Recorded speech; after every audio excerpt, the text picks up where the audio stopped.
25 ফেব্রুয়ারিকে জাতীয় শহীদ সেনা দিবস ঘোষণা করে পরিপত্র জারি করেছে সরকার। তবে এদিন থাকছে না সরকারি ছুটি। মন্ত্রিপরিষদ অধিশাখার উপসচিব তানিয়া আফরোজ স্বাক্ষরিত পরিপত্রে দিবসটিকে গ শ্রেণীভুক্ত দিবস হিসেবে অন্তর্ভুক্তিকরণের সিদ্ধান্ত হয়েছে বলেও জানানো হয়।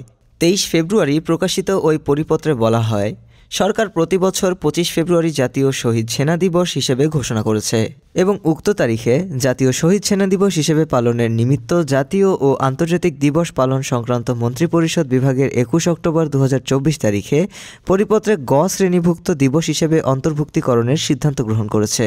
উল্লেখ্য, 2009 সালের 25 ফেব্রুয়ারি সীমান্তরক্ষী বাহিনীর সদর দপ্তর ঢাকার পিলখানায় বিদ্রোহ হয়। প্রায় 2 দিন ব্যাপী চলা বিদ্রোহে বিডিআরের তৎকালীন মহাপরিচালক মেজর জেনারেল শাকিল আহমেদ সহ 57 জন সেনা কর্মকর্তা নিহত হন। সব মিলিয়ে 74 জনের মরদেহ উদ্ধার করা হয়। পিলখানায় হত্যাযজ্ঞের ঘটনায় 2009 সালের 28 ফেব্রুয়ারি মামলা হয়। পরে অভিযোগপত্রে হত্যা ও বিস্ফোরক আইনে 2টি মামলা পৃথক হয়। ডেস্ক রিপোর্ট, আজ বার্তা, ঢাকা।